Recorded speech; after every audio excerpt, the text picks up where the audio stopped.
All right, welcome to the Team Elevate team call. It is the 16th of October. Holy freaking cow. It is the 16th of October. Where did 2018 go? I'm going to share my screen with you.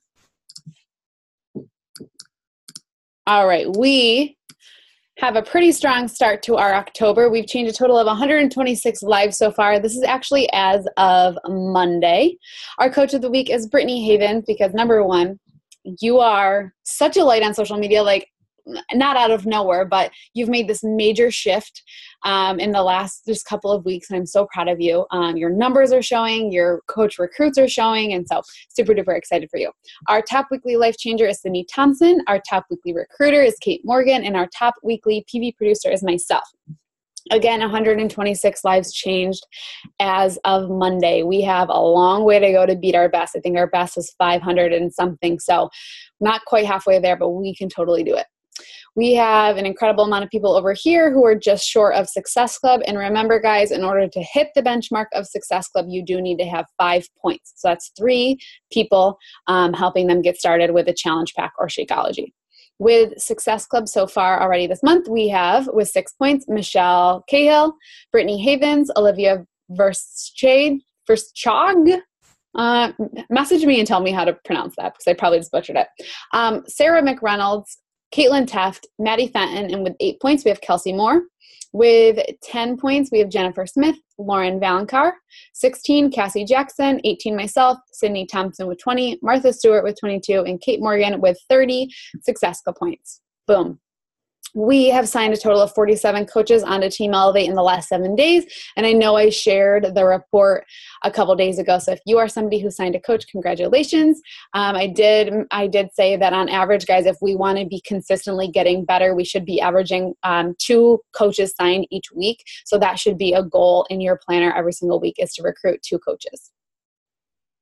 All right, some headlines. We do have an Emerald Push Call. Our next one's going to be on the 31st. Is that Halloween? All right, we're still going to do it on the 31st. It's Wednesday, 8 p.m., same time as always. And we're going to have a final Success Club push call on, this is wrong. I'm sorry. Why am I like the queen of typos lately? This is going to be the last Sunday of the month, which is the 28th. So just expect the final Success Club push call to be the last Sunday of the month. So if you have coaches who are really pushing, just make sure that they know that that's going to be when the call is, and that's still just a couple weeks away. Just wanted to have you guys put it on your planner. Remember that we have the flash sale coming up on the 20th for Coach Summit tickets, and so they're going to be $145, which is a steal. So if you are somebody who's just waiting for the right time to get your Coach Summit ticket, get your Coach Summit ticket. All of you guys made the commitment to be here in a year from now, so this is the perfect opportunity for you to get to a live event. You should be going to Super Saturday this weekend, but Summit is life-changing. Summit is the event that changed my whole world. I had to charge it to a credit card. I had to stay in a hotel out of the city, but I got there, and it made me a better coach because of it. So the flash sale starts on the 20th and it ends on the 31st. So make sure that you are planning in those 11 days to get that ticket, and making sure that you are reaching out to your team to do the same thing. Super Saturday is this weekend. All of your booty should be there. This is a piece of your business. This is a way for outsiders to see that you're a part of something so much more than on social media, and you get to be surrounded with people who just get it, and it's a really incredible feeling. So make sure you guys get there. Remember that Team Elevate, we started on Monday. If you are saying to yourself, because I know I've talked to a couple of people who have been like, I'm just afraid to do this coach test group with you guys, that should be proof that you need it. If you are afraid to get your butt kicked, that should be proof that you need to get your butt kicked. You are a coach. If you are on this call, you are a coach aiming toward big goals, right? So getting in a group like this where you can focus on your health, focus on your nutrition, focus on your business, focus on just being the best version of you, that's everything that you need to be successful. So if you are not in the Team Elevate Coach Test Group, it's running from this Monday to Thanksgiving. It's going to be a 6-week group to just find our best selves. You need to be in there. Okay, so shoot me a message and say, Ashley, I need in on the group. I'll add you. And we're having a lot of fun. We're doing like a lot of self-reflection. We're posting our lunches, posting our sweaty selfies.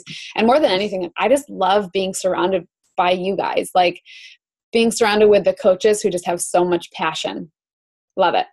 I'm not going to talk about this, but if you do want to take a screenshot of this, I posted it on last week's team call. It's just kind of, these are black. I don't know why they send us the ones with the black, but take a picture of this and you can look through it later. And last but not least, we have the beautiful Ruth Shrauner on our call tonight. Ruth, is incredible. I was just telling our diamond leaders that we got one of the big guns on our team tonight, but Ruth started in July of 2014. So less than a year before me. It kind of puts me to shame right now. Just kidding. She is 2017 top 10. So last year she was number 3 in the entire company, ended number 3 in the entire company. She's a 4-time elite coach. She's a member of the Million Club, meaning she's accumulated $1 million over the course of her last 4 years. Yeah. She is a superstar diamond. She's a 15-star diamond. She is an executive leader on the leadership ladder, and she is a Success Club 10 legend. I mean, she has hit Success Club 10 for 24 plus months in her business. And we are like so very blessed to have her on our call tonight. So Ruth, you want to take it over? Hi, thank you guys so much for having me. It's so crazy always when I hear those stats, because I remember being a new coach and having coaches on our call like that and thinking like, how in the heck did they do that? Or giving those coaches like superhuman powers, or just like giving them characteristics or traits that I thought that I didn't possess.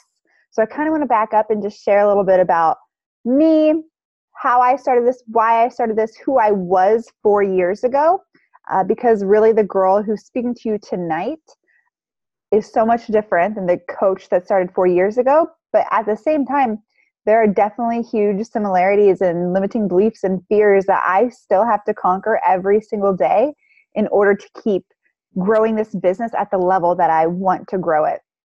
So I started in July 2014. I am from a very, very small town in Kansas. I graduated from college, became a teacher, and very quickly realized I hated teaching. It was like Labor Day weekend. I went home to a bridal shower. Somebody asked me how teaching was going, and like I literally had to hold back tears. Like I was like, oh my gosh, what is going on? This is not for me. It didn't get much better. A few months later, I got my first student loan bill in the mail. I'll never forget exactly where I was standing when I opened it. I paid for all of my college, and I opened that sucker and thought, holy crap, I can't pay this back.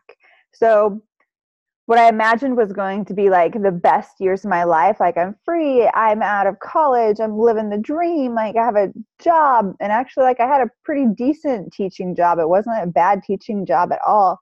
And here I was at 23 years old, filing for debt collection agencies because I couldn't pay back all of my student loans. And like, it was just like crushing.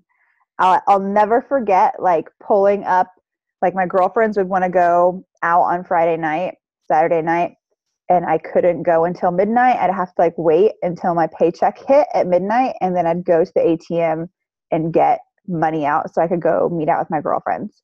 Like it was just like, this is adulting, and it hit me really, really hard. So I kind of lived in that space for 3 years. I ended up moving down to Oklahoma. My boyfriend, now husband, was doing an equine surgery. Well, he was in vet school at the time.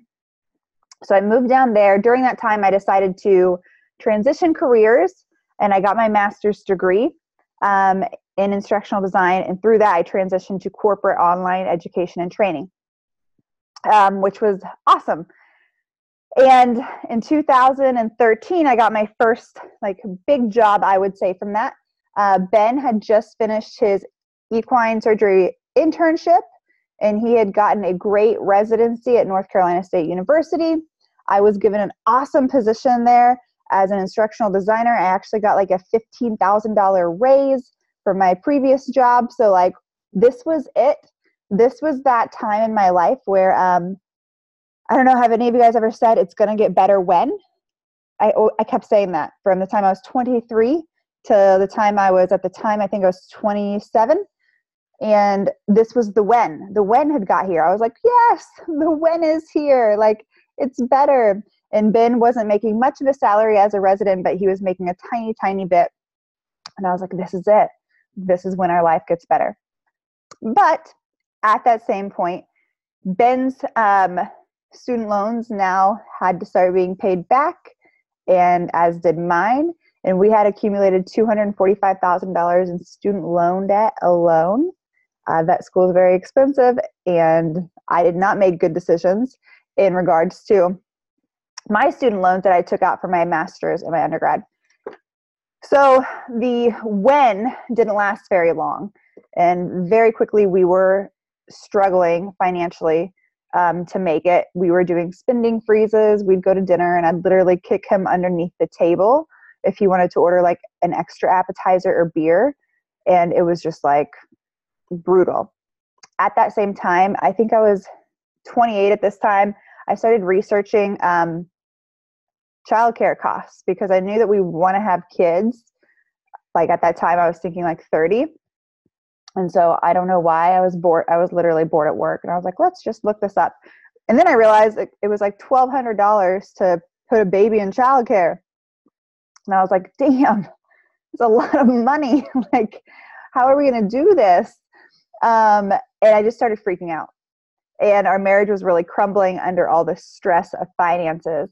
And so I started looking for part-time jobs.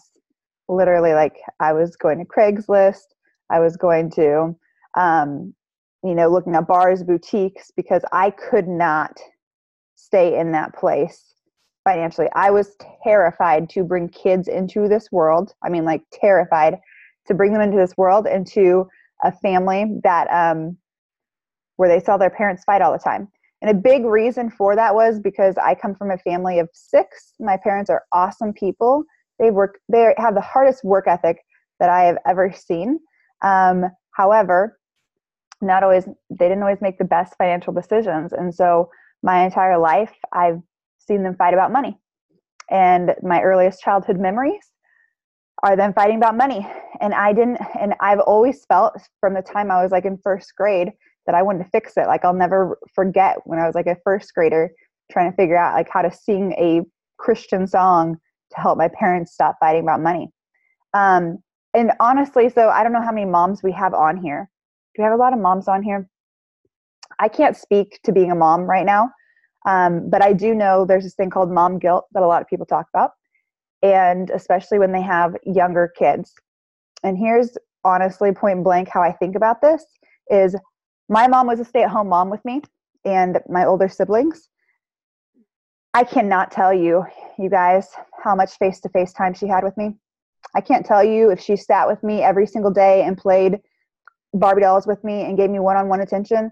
I cannot tell you if she sat me in front of the TV for 4 hours a day or if we were playing and engaged 100% of the time, all day, every day. I can't remember any of those things when I was that little. I can't. But I do remember her and my dad fighting about money all the time. And so I always challenge my moms to think about that is, are your little babies going to remember that FaceTime? Is that something that they're actually going to like remember you sitting down and playing tic-tac-toe with them? And obviously you're going to engage with your child, and you should engage with your child. But sometimes I think we get stuck in thinking like, I need 8 hours of face-to-face time with my child every single day, or I'm a bad mom. But the reality is there's a ton of moms going to work every day, and they're not bad moms. It doesn't make you a bad mom for working. And like I said, my mom didn't work, and I don't remember. She homeschooled me until the time I was in 3rd grade, and I cannot tell, I have very few memories of those times. But I do have another memory as a child, and I think this is super cool, and this is exactly why, another reason why I am where I am. My parents, to make ends meet, they had a custodial company on the side every Sunday. The 5 of us kids, there was only 5 at this time, the 6th one was a bonus later on, we would go with them to clean. And I was under 3rd grade, so I was either 1st, 2nd grade or younger. And I remember not wanting to go there. But I would like get the trash. I'd follow my dad with like the vacuum cord around I'll never forget the lesson my dad taught me about how to wash windows. And when you wash windows, because I like had streaks on it still, and I was like, well, you can barely see them, and like no one's here. And he told me specifically, like, just because nobody's watching you doesn't mean you don't do your best job. And I'll never forget the lessons my parents taught me as a child to work hard. It's been ingrained in me forever because of those trips. So don't be scared to work hard in front of your kids. You're teaching them the coolest lessons ever, and some very, very important lessons. I don't know how I got off on that tangent. I'm not going to lie to you. How did I get there? Oh, yeah. Oh, yeah. Because I was terrified of having kids and fighting with Ben. And I truly did think we were not in a good place in our marriage. And I thought that having kids would be the breaking point. Like, I really thought this would be it. So at this time, I also hated my body, wasn't happy with my body. I was trying to find a gym routine that worked in my time schedule, but it wasn't working. I actually got out my old Insanity DVDs that I used to do. I was doing Insanity in my office. I was rollerblading like a rock star, which it was just because I didn't want to work out, so I got some rollerblades. But I didn't see the weight come off, so I just got frustrated. I was like, okay, let's see what else is out there. I searched T25 results on Instagram and 21-day fix results on Instagram, and I found a girl that had my before body, and I wanted her after body. And I reached out to her about it. I actually was on all of these top coaches' websites, all of them. I can remember very well all the different swimsuit bikini butts I was looking at on these before and after pictures. And I filled out this one girl's application for her challenge group, and she didn't message me back for 7 days, but then she finally like messaged me on Facebook because I think I friended her. Like, I was like stalking her. I was like, I want in your group. I will eat mud. Tell me how to look like you. And she's like, and I told her I filled out her app on Facebook, and she said, oh, to be a coach. And I said, absolutely not. I'm not fit enough to be a coach. I just want to be fit. She didn't message me back for 7 days. Clearly she wasn't like too interested in a challenge group participant. But if she would have just changed one piece of that message, I would have been all in. All I needed to know was that I could earn money by being a coach. I thought coaches were free people. I didn't know there was an income opportunity. So when she said, oh, you want to be a coach, I didn't know what that meant. I had no idea there was an income opportunity. If she just would have said, oh, do you want to lose, or do you want to earn money for your weight loss journey? I would have been like, done, sign me up. I'm ready to go, which is exactly what happened, because in the time she didn't respond to me, I found my coach on YouTube. She had a video about how she made 13K in a week on YouTube. I messaged her, filled out her application that night. I was enrolled to be a coach that same evening, like done, done, done. And this is after I told somebody earlier, like 7 days prior, I was not interested in being a coach. So that's kind of how I got into this, and how it all started for me.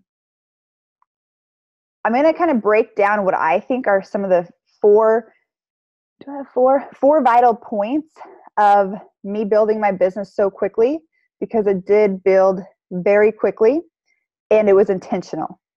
I came into this business with a very, very low expectation of what I could do with the business, but a very, very high work ethic. So my goal when I came into this was to earn $50,000 per year after 2 solid years. I literally said, I'll do this for 2 years. And if I'm not making even like close to 50K, or if I'm not enjoying it after 2 years of trying, then I will quit. The first conversation I had with my coach, I brought her a business plan, even though I knew nothing about business. All I knew, I thought this to myself: how did I get here? Like, how did I become a coach? What was I doing? So I was looking at hashtags. I was looking at transformations. And then I saw this awesome YouTube video. Actually, it wasn't even awesome. It was like selfie mode, backyards with weeds. She was like sweating. It was not glam. It was awesome, because I just thought, like, I can do that. Like, that's a horrible video. I can do it too. And so all I thought about was, how did I get into this like arena? And I'm going to mimic these behaviors. But I had to really think about what was going to keep me going. I told myself from the beginning, I said, like, I'm going to want to quit. I told myself that up front. At some point, I am going to want to quit. And so my first piece of advice to you is have that backup plan in your mind. Know that you are going to want to quit, and then know exactly why you are not going to quit when the time comes. I had this moment. It was about 4 months into coaching. I had just hit Diamond. I had hit Success Club every month before that. And then I was doing a team call for my upline as a new Diamond coach on her team call, and I was freaking out. And for about the past 2 or 3 weeks, everybody was ignoring me. It was October. Everyone was ignoring me, and I thought, I'm done for. That's it. I went through my warm market. Nobody wants to be part of my challenge groups. I used up everybody that I know, and now I suck. And I was like crying before this call, not this call, but the call I was doing for my coach.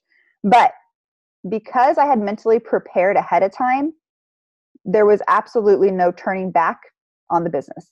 I had already told myself, you're going to have a bad day. You're going to want to give up. You're going to want to quit. But guess what? You don't get to.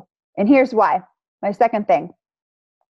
I had a vision and I had a goal. And I want to talk about the difference between the two very quickly. Let's just first talk about goals. When I came into this business, I was broke as a joke. I did come in already loving Insanity. I did Insanity in 2010. I actually got on Team Beachbody and got a free coach, and he never messaged me. It really makes me mad, but I probably wasn't ready at that time in my life to build the business. I probably would have enrolled and then quit. But when I came into this, I did have some short-term and long-term goals. And I think one of the biggest things that I did to help me build momentum was I had a weekly goal. And this wasn't like, I'm going to try.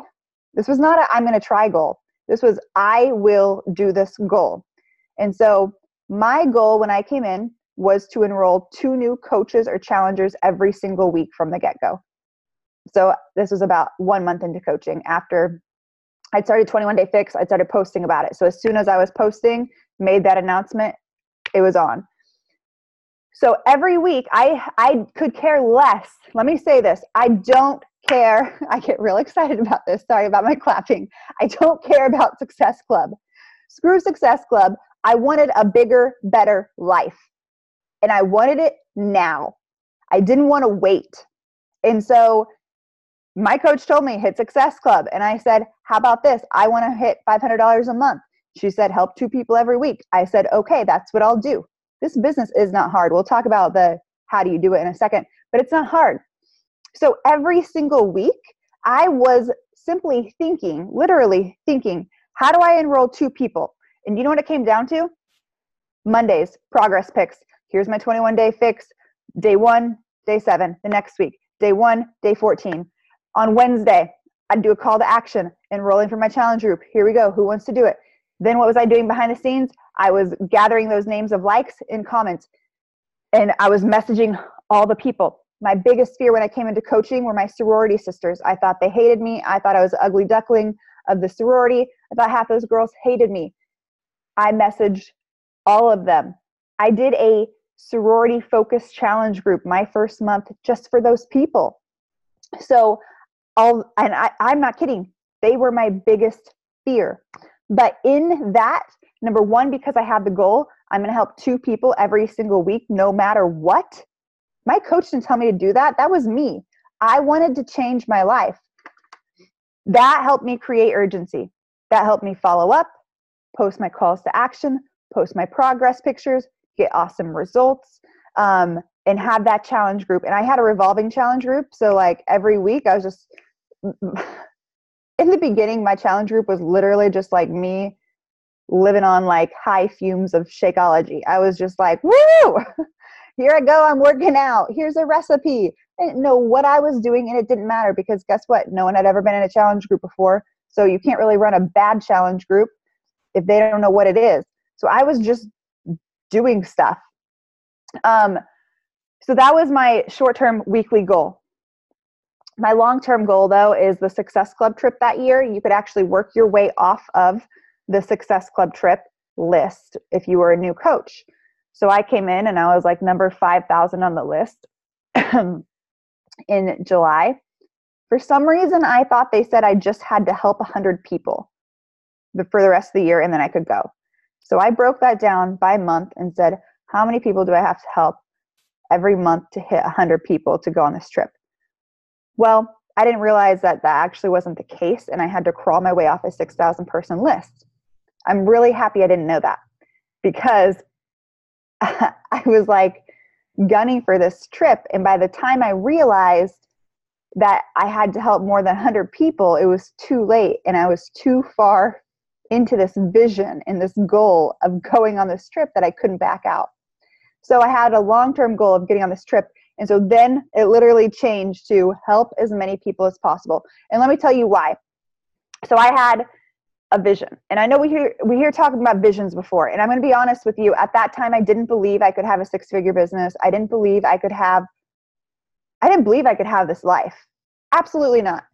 No, I didn't believe any of that crap. But I did believe that I could get off of this Success Club trip list. And my mom, again, 6 kids, hard worker. She's bent over backwards for all of us. She's never been on a real vacation in her life. And Ben wouldn't be able to go because of his residency. So all I could think about is how cool it would be to take my mom on this trip. And I created a vision and booklet, and I put down on there, like, taking my mom to Cancun. And I told my mom I was going to earn this trip. And I would literally call my sister probably like at least every 3 weeks and tell her like in detail how I was going to surprise mom with this, like, because mom knew I had to earn it. And I'd be like, I'm going to surprise her. Here's what I want to do. Here's what I want it to look like. And then like I would literally picture meeting her in Atlanta at the airport and then driving up to I get goosebumps thinking about it, driving up to Cancun. You guys, I lived in this vision. I couldn't live in a vision of owning this house or owning whatever, who cares? That stuff didn't matter to me. But what mattered to me was giving this awesome gift to my mom that I knew I'd have to bust my butt for. And I would literally just sit there in my car and imagine it happening. And then I remember when I bought the tickets beforehand and I hadn't earned it yet. And I was like, I don't care. I will get off this list and we are going. And I was so nervous, but it was like me solidifying the work I was willing to put in to get there. I earned that trip. And you guys, the moment that we arrived to the resort, it was like something that I can never explain to anybody. There's one picture of the guy handing my mom a flower, and it's like truly one of the best moments of my life. And that vision and that moment is what pushed me to work the first 6 months of my business like a hellion, and it was worth it. You have to, number one, have goals that are short term, but then you also have to have a push vision.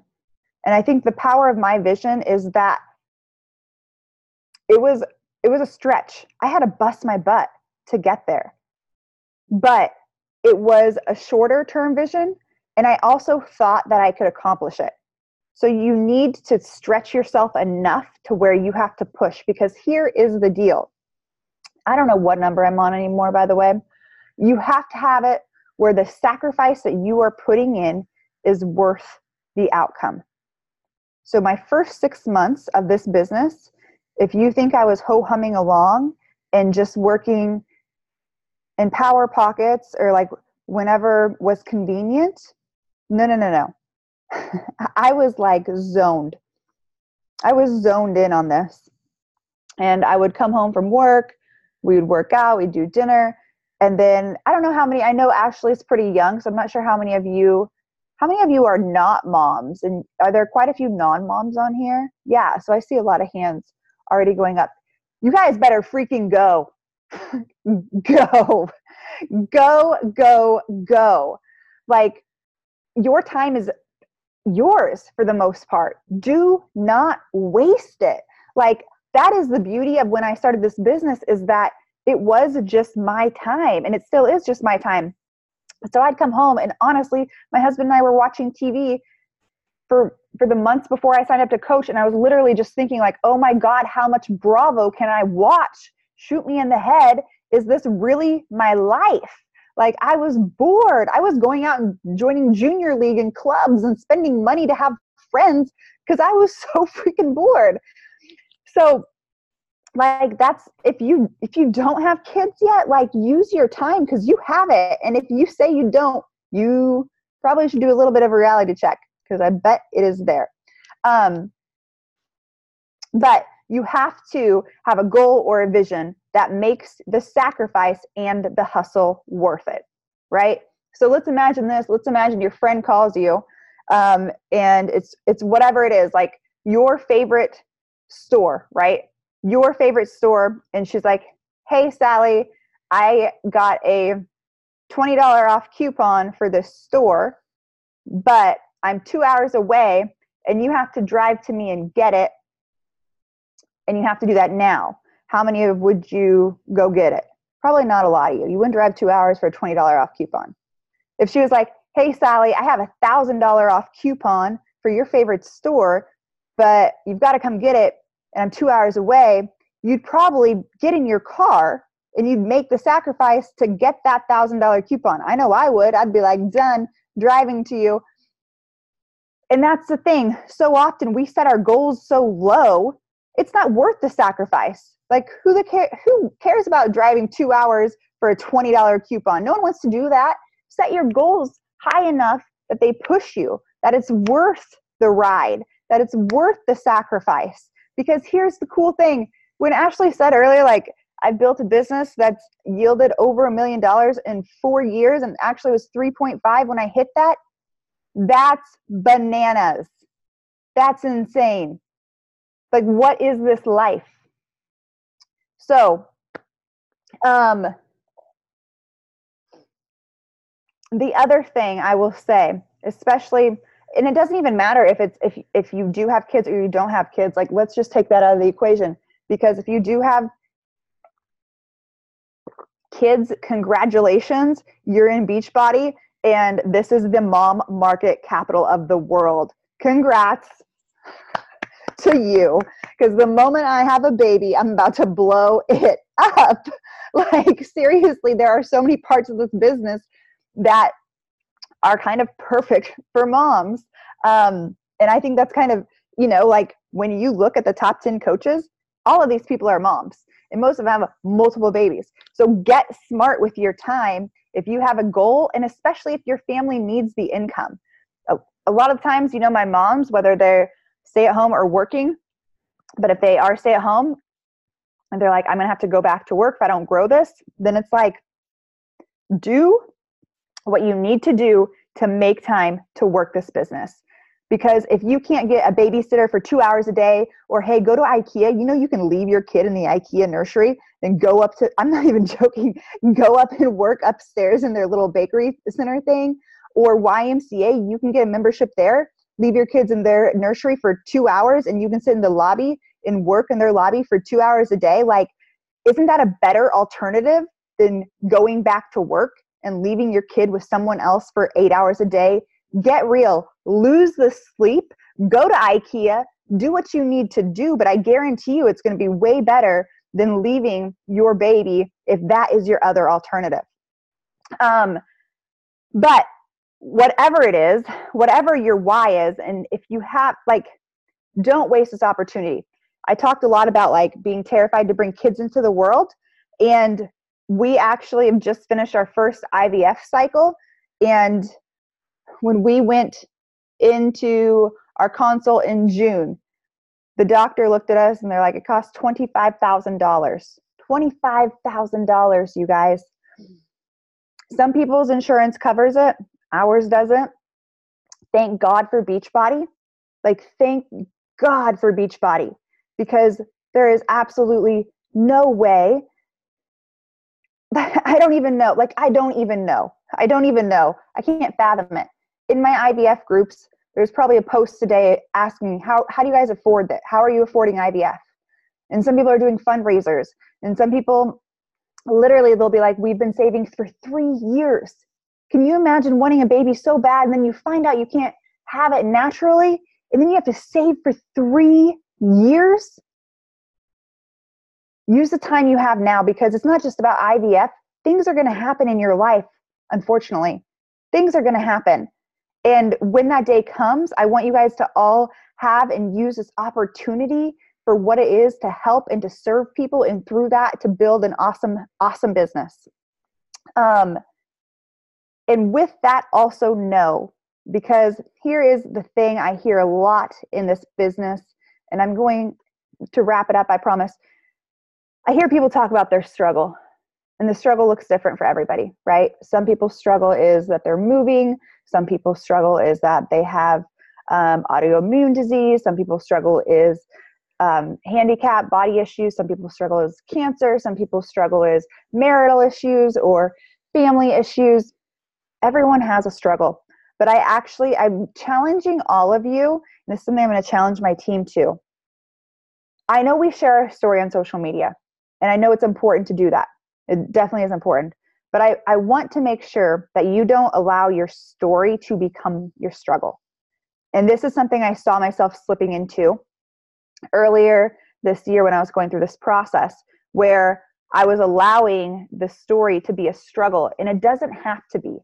And how I look at it now, and it's almost hard. I have to like force myself to post more about IVF, because in my mind, I've totally changed my perspective, and it's just my normal.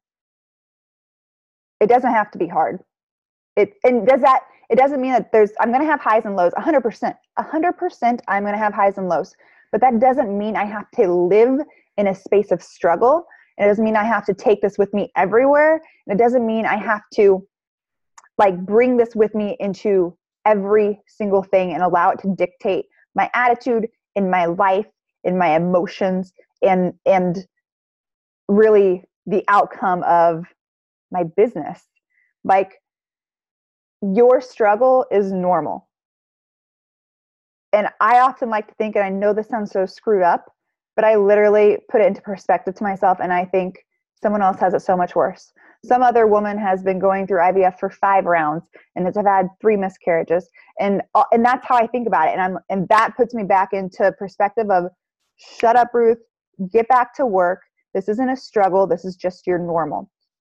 And so that helps me so much. But sometimes we allow that story we tell to become our reality, and to become this struggle or obstacle we can't overcome.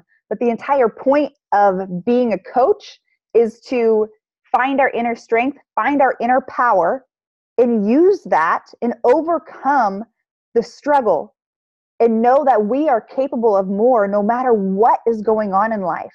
And that somebody else out there has had it harder, has had it worse, had less talent, had less resources, and they overcame and made something out of their life, not because they looked at the struggle, but because they looked at it as their normal, and they decided on their vision and their goal, and they went after it no matter what. And that's what every single one of us, myself included, that's what we have to do every single day, is say, this isn't a struggle, this is normal. Get over it, and let's go help people. Because I promise you, in helping other people, you're going to lift yourself up. I'm so thankful for this job, because it doesn't allow me to just sit around and feel sorry for myself or dwell, right? If I had just a job where honestly I wasn't being challenged, I would just go to my cubicle probably every day and read sad articles about people going through my struggle and just dwell in it. But instead, this business forces me to be better. And I don't know about you, but I think that's a huge, huge blessing. And lastly, you guys, just make a decision. Make a decision to act. Unless you are a brand new coach, so if you've enrolled in the last 14 days, you can ignore this, but make a decision to act. Every one of you knows what to do. Be a product of the product. Share your journey on social media. Form, invite, follow up. That's it. This business is so simple once we get out of our head. So set your vision. Know that the sacrifice is worth it. Have a plan for when it gets hard, what you're going to do to keep going. And know that your struggle is just normal. And then make a decision to act. Oh, so good. I'm going to listen to this call on replay. Seriously. Ruth, your story, I mentioned to you earlier, I love your story. I think you have so much power. And I mean, all of our stories are so powerful, but I love even from where you talked about your parents instilling, this hard work into you and then going to college and then wanting to be a teacher and then shifting. And I know like being a person who shifted careers, it's like almost like a defeating feeling, and especially coming out with all of this college debt. So that's super inspiring. And I know a lot of people on our team can really resonate with that. I love this quote that you said. You said, you were solidifying the work that I was willing to put in. Like you set these massive goals that you were like preparing yourself for all of this hard work. I think you probably booked your flight to Atlanta and it was like, okay, this is all the hard work that's up and coming. And I think so often we set these goals that we like brush off, but it was so clear that you made this goal concrete. And if we stop breaking promises with ourselves, we set these goals and we looked at them with like intention and we just make the decision to go for it, it would be so much different. And we'd all have businesses like Ruth, and we're all capable of having businesses like Ruth, right? Okay, awesome. I took a million notes, but do you guys have any questions for her before we pop off? They all love you. I love that Justine went and posted in her sorority group. You go, girl. Yes, that is application. I'm so proud of you.